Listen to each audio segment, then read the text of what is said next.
Okay, so we've had a request from one of our subscribers to do the Great Aussie Lamington. Now, you can spend hours and hours if you like making your own sponge cake and win a prize from the Country Women's Association, or if you're busy like us, you're just going to go get a Madeira cake like that from Coles or Woolies or wherever. If your local baker does a nice one, you get one from there. And you're going to have Lamingtons in no time at all. So just cut it open. It does have a slightly citrusy smell. It's not going to kill your Lamingtons though. Alright, now how to cut it into the perfect size pieces. Well, we have quite a novel tool for doing that. Anybody go fishing? You need some thin fishing line. So, Kenzie, maybe you want to give us a zoom on this. So we'll just cut off a piece of fishing line. And first want to maybe take the top off here. So you just line it up like that. And then just pull. Cross it over. And just keep pulling. And just like magic, you can flip the top of that off like that. And you've got a nice, clean surface. And then we'll take the side off here. This is a lot less trouble than trying to cut it with a knife.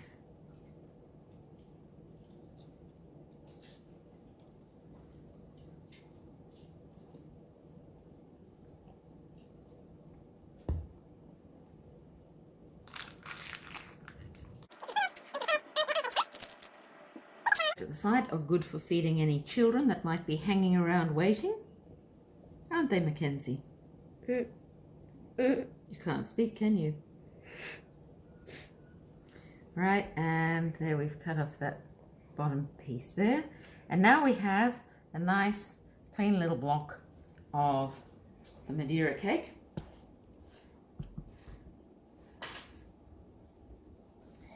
And we're ready to cut it into pieces. Now, I know I should take a tape measure and measure it if I'm competing for the Country Women's Association prize, but I'm not. So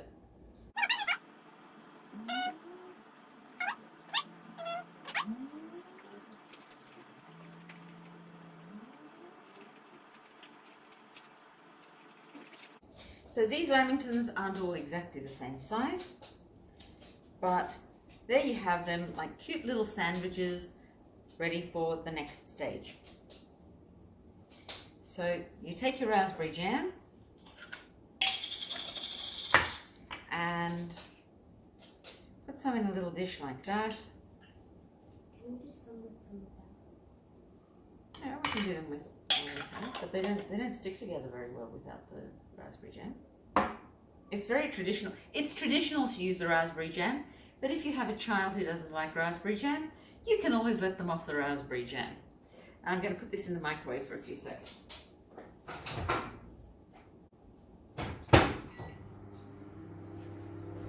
This makes it a lot softer, it makes it spread a lot more easily, and it doesn't break up your cake. Alright, so jam, being very high in sugar, melts very quickly. Be careful, don't burn yourself. If you get hot sugar on you, you will most likely end up with a scar. It's not good. Alright. I have a scar from jam. You have a scar from jam? Yes, when we made jam. Well, there you go, see? Alright, so now what you need to do is just spread them like little sandwiches. Do you want to do that? So just spread the jam like that and make a little sandwich. It's adorable. Okay, so I will leave you making those little sandwiches and I will start on the next stage. This, I don't take any shortcuts on. This is my secret chocolate sauce.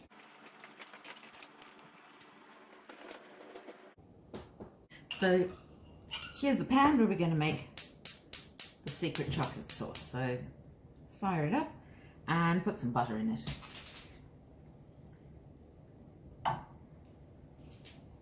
Again, I don't measure anything. I look at about the quantity I need to make and just kind of guesstimate from there.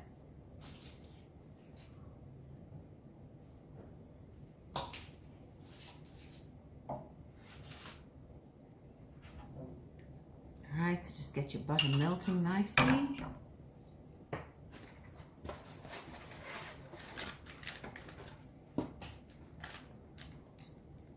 Then you'll want cocoa. I like to use the Cadbury one.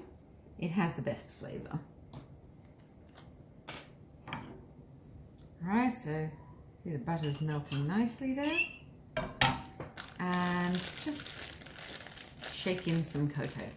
Again, I don't measure it.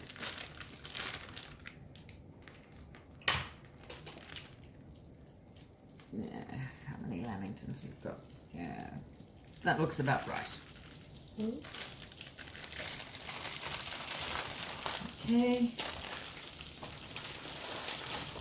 You can hear the butter starting to bubble away there. Just mix the butter and the cocoa together a bit. And I like to use honey instead of cane sugar. Just give it a good squeeze in the pan there. We use this one because it's environmentally friendlier. But you can use any honey you like. It doesn't have to be anything special. Melt that all together like that. Then, to really maximize the flavor of your chocolate, you have to give it a little grind of salt. Believe it or not, chocolate is enhanced by the addition of salt. So you can see that's starting to look like it'll burn any second now. So time to thin it down again. Just add a bit of milk.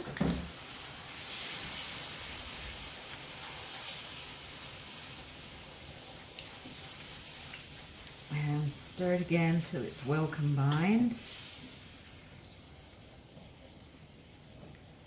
Now you can make this chocolate sauce to put on your ice cream, to put over chocolate brownies if you want to do a death by chocolate.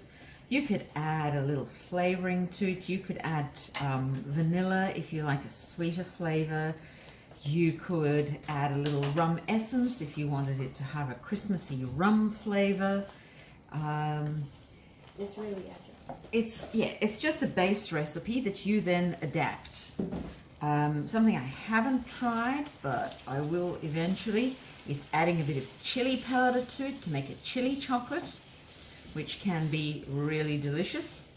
But haven't tried that yet, but I'm sure the recipe would take it quite easily. So now we've added that milk, we just let it cook down again, and the milk helps it have a richer, smoother flavor. All right, we let that cook down.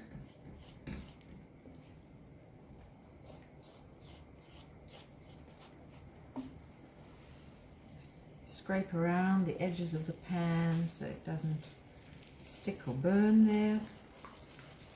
You can hear it sizzling at the edges of the pan, and that should be enough chocolate sauce to coat the Lamingtons that we have. So we just turn the heat off there and let that cool a little bit before we start doing the Lamington construction. Okay, so that chocolate sauce has had about 10 minutes to cool, and we're ready to start making Lamingtons. So, have a look over here.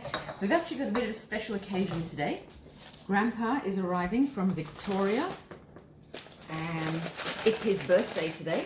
So we're making Lamingtons for his afternoon tea for his birthday. So we take some desiccated coconut. Again, easily available Coles or Woolies, not a problem. And I'm going to put it into a lunchbox.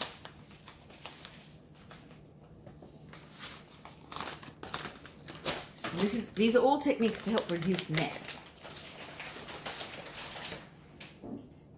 So this is the really, really messy part where we start dunking Lamingtons in chocolate sauce.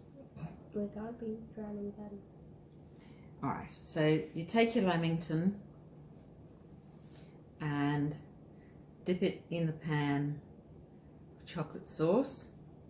Make sure it gets nicely covered all over.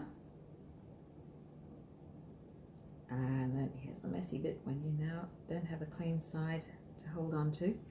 And drop that into the dish with coconut.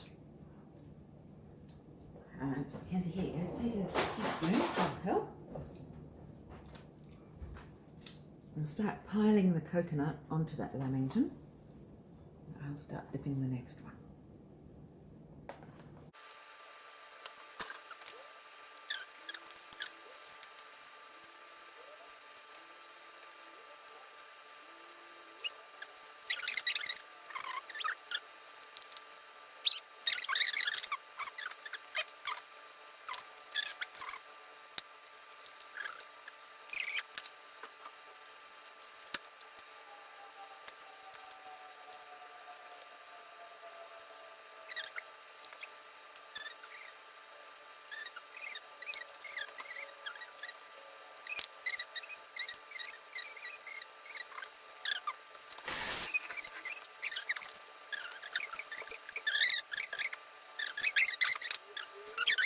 Happy birthday, Grandpa!